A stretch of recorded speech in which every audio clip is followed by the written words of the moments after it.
is mijn doel om Beatrix te ontmoeten. In deze tweede aflevering van Nije Friezen Magan Tahir, zo'n 20 jaar en opgroeid in Somalië. Bij een bomonslag in de haardstad Mogadishu rekt er invalide. Hij vlecht naar Nederland en wint het nu 12 jaar in Ljouwt. Het tafeltennissen had hem er boven opgeholpen. In 2008 wil Magan Tahir meedoen aan de Paralympics van Nederland. Zijn doel is een gouden plak, zodat er bij Kenny en de Beatrix op een koffie uitnodigen wordt. Een portret van een Nije Fries met ambities. 12 keer in de week traint Magan in Zwolle om zijn doel te bereiken. Dat is heel erg moeilijk. Hij libbert min of meer van het tafeltennis, het jouwt hem een doel.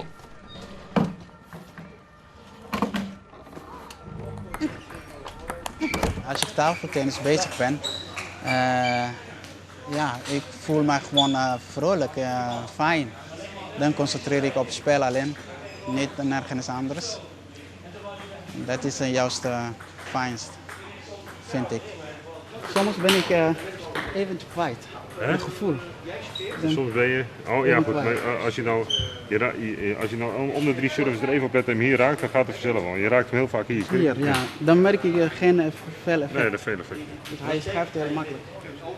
Als hij er is, hè, en het is nou steeds vaker weer, hij is weer gemotiveerd, is hij leergierig. En dan is hij ook serieus bezig met zijn sport. En dat vind ik altijd...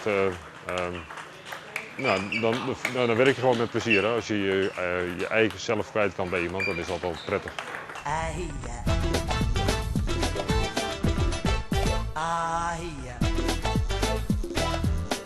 Magan volgde bij de lokale omroep van Ljouwt een opleiding als loodstechnicus.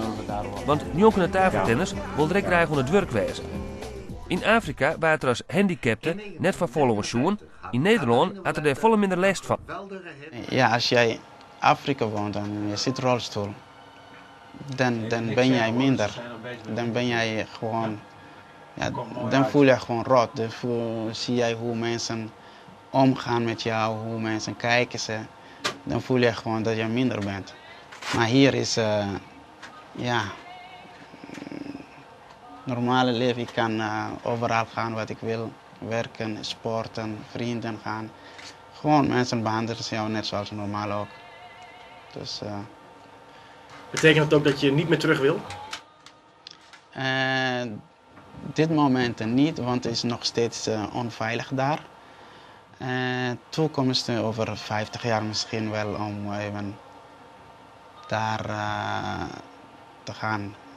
Dan wel misschien.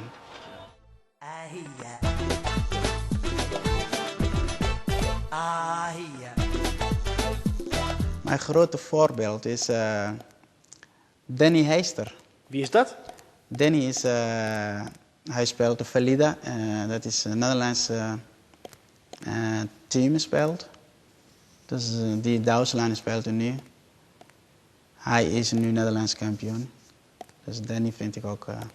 Heb je al tegen hem gespeeld? Ik heb tegen Danny niet, maar wel tegen Bettina Vrieskop. En heb je toen gewonnen? Nee. Nee. Magan is fan geworden van het Koningshuis. Zijn favoriete plak in Ljouwt is dan ook het Stadhuis met alle oude portretten.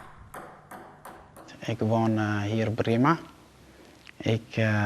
Ik voel me gewoon thuis. Met Friese mensen, ze zijn wel aardig tegen mij. Kan ik heel goed werken met hen, heel goed sporten. Nee, baal ik niet. Dus maar ik ben zelf tevreden. Als je naar het westen zou gaan, naar Randstad, daar wonen misschien wel veel meer Somaliërs. Misschien wel veel gezelliger. Ja, maar ik kom hier niet voor Somaliërs. Ik kom hier, natuurlijk, mis je wel, logisch. Maar de reden dat hier kwam wij is natuurlijk zijn veiligheid en mijn gezondheid verbeteren. En natuurlijk, dat is de eerste plaats altijd.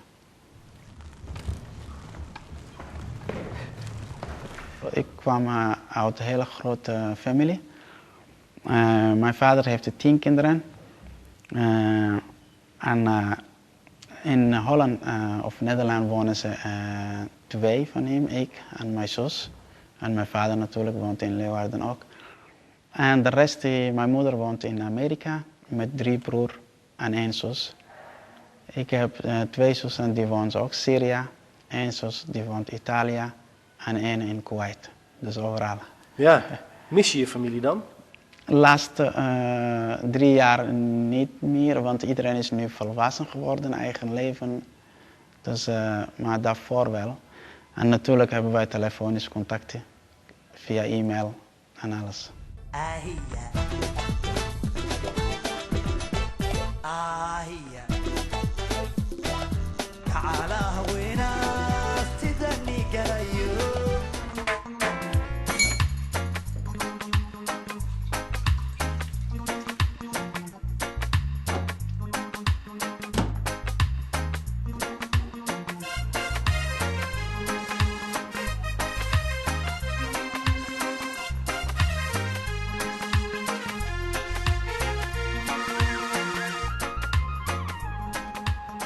Rijk te worden of te lijken is voor mij niet belangrijk uiterlijk. Of voor mensen te zien, zeg maar. Ik voel mezelf rijk. Als jij gelukkig woont, gelukkig bent en fijn voelt wat jij doet, dan ben je rijk, vind ik. Team is wel belangrijk. Natuurlijk onze coachen. En dit is de hele groep. Toen zaten wij in Zagreb, Kroatië. Dat was het EK. Zijn jullie ook een vriendenclub? Ja, dat zijn ze wel. Ja, wij missen bij elkaar. Als ik hun 2-3 maanden niet zie, dan mis ik gelijk. Ja. Dus ze zijn meer dan vrienden.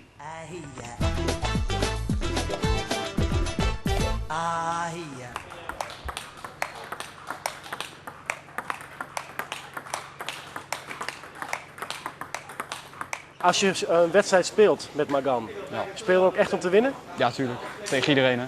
En hoe vaak win je? Ja, ik denk dat hij vaker wint dan ik. Ik heb moeite tegen hem. Baal je daar niet van? Dat je denkt, ik kan niet winnen van iemand in een rolstoel? Ja, iedereen doet zijn beste voor. Als hij meer talent heeft dan ik, dan heeft hij dat verdiend. Hij wil de gouden plak winnen in Peking en bij de koningin op de koffie. Gaat dat lukken? Zou kunnen.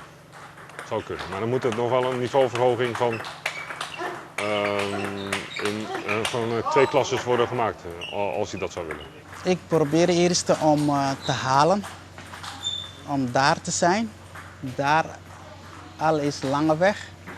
Dus als ik daar ben, dan moet ik vechten om alles te doen om te halen. De kans is natuurlijk groot om te halen, maar ook kan aan de andere kant gaan. Dus, maar je weet het nooit. Maar ik heb wel een goed gevoel. Eerst moet ik zorgen dat ik daar ben.